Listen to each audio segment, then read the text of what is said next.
correspondence. Everyone sits down and say it. Right? Hey, Tim, how worried were you about all the outside stuff going on the past few days, just affecting the overall focus and concentration leading into this one? Yeah, I thought that practice was really slow yesterday to start with. We always do the same drill where we guard their actions and we play a game, defensive points we call it. And we lost it. We hadn't lost defensive points in a long time. And so we played it again, which, doubled the amount of effort we were going to put out, or energy. So, and then we played pretty good after that. You know what I mean? We started practicing, and by the end, I thought I looked at Kenya or Michael, and I'm like, this looks like a team, right? And so I felt a lot better after practice. But until about the midway point of practice, I was worried. Because obviously, you expend a lot of emotional energy on a week like that. And that's what I told the guys, like, stay off social media, tonight.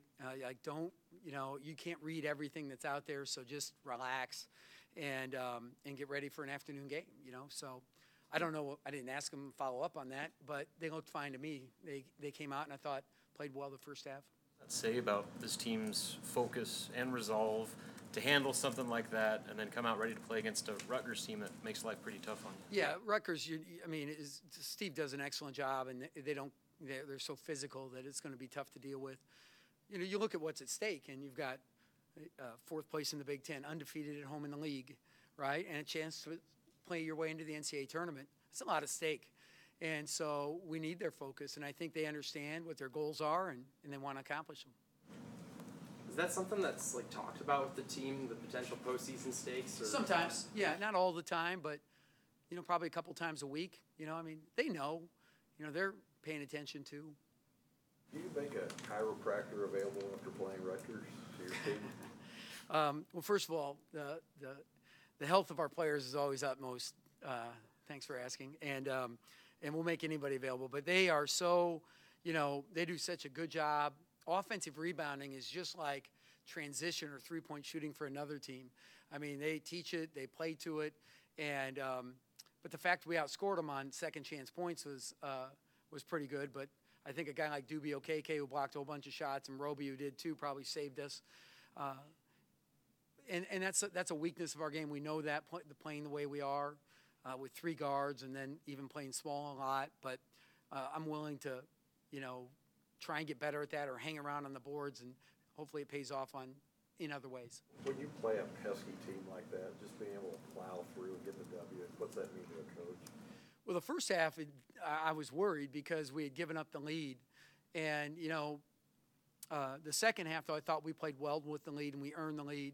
So, I was pleased with the second half, and I was pleased with the team and their demeanor. But I also reminded them we haven't beat Maryland yet at home. And they're a good team.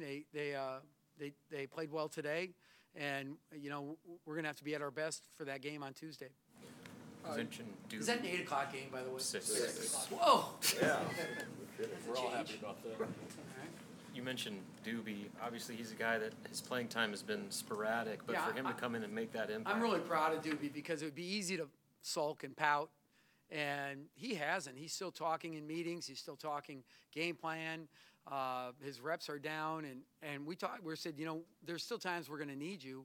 Just because, you haven't been in the rotation for a couple of times, you're going to be reincarnated here. And tonight, I think the first play, he blocks a shot that looked like it was going to be a layup. And, everybody cheered. And so when they were chanting his name coming off, that was a pretty cool moment for him, and it well-deserved.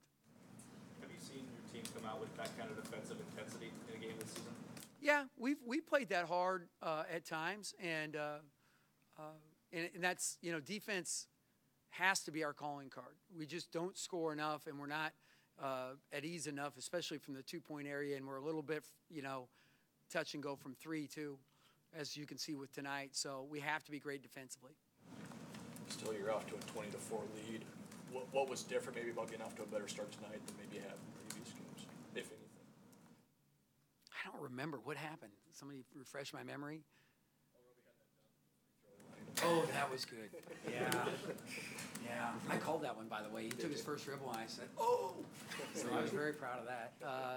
Proud of him that he can make that play. I thought Isaiah well, let's just get on this. I don't know about the start. I just think we had good mentality. We were aggressive. Isaiah Roby really did a good job tonight. Jordy Chimunga was solid for us and important, you know, and those little 4 for 6s, and they add up, you know, especially when you got some 5 for 14s. And those role guys, or what maybe some people see as, and then you got the dimensions of Isaiah Roby. And let's face it, I mean, I love to watch him bust out from a defensive rebound and go the length of the floor, but I'm holding my breath at the same time like everybody else. And but he can make so many plays. You just got to let him do it. But you know, I just thought we had a nice pace about us today to start the game. Do you think this is one of the smoothest starts you've had, that the team has had ever since you've gotten to Nebraska? Say that again. Do you think this is one of the smoothest starts you guys had after the 16-point lead and only holding them to 4? That's a lot of games, man. It was an excellent start in a league game and at a critical time. So that makes it very important, and I'm happy it happened. Anything else? Anything else for Coach? You guys talk to the team at all, like earlier in the year, about handling like social issues like this and the best way to go about it? I think we did, you know, a year ago. Maybe it was a year ago. You know, when we talked about the flag issue and what was going on with all of that, and we asked them what they wanted to do, and they chose that at that point there was really nothing to do, and they were just going to be ready to go and play every game. And so, no, this was brought up by them and driven by them. How do you think the message was received by, you know, other fans and other athletes and students? Well, I haven't had you know, I've only been online a little bit to post a picture of my dog, all right, which is very important to me. My dog's getting me through this year. When you're looking down the wrong area of the barrel, you need a dog right with you, you know. So, and so that girl is so good. She's been pretty good. And except she tried to eat my guacamole last night. So now, so I have not been online, so I don't know how it's received there. But I do know that the writers that have written things are very pleased with what's going on, because I've been contacted by 2 of them. And I think the crowd was really good to our guys, and I'm proud of our guys for the stance they've decided to take. And they told me they plan to wear the warm-ups for the rest of the year. Yeah. Well, we're still kind of, we'll at least wear these, but like a couple guys wanted to maybe have a different saying also, you know, and I mean, they had all kinds of ideas. We had to just narrow it down and get started because we still had to prepare for Rutgers and keep the meeting to about 2 hours and 15 minutes. So they do have good ideas, but they have to understand what's manageable, what they can do, and still stay focused on the season. But yeah, we're wearing these for the rest of the year for sure. Coach. But we might add another one to it or spice it up. Anything else? Yeah. Have you been paying attention to the celebrations going on the far end of the bench this year? And just what does that say about the chemistry of this year's team? Somebody usually sends me a GIF. What do we call them? I mean, this is the most confusing thing I've ever seen in my life, a GIF. So sometimes I'll get one.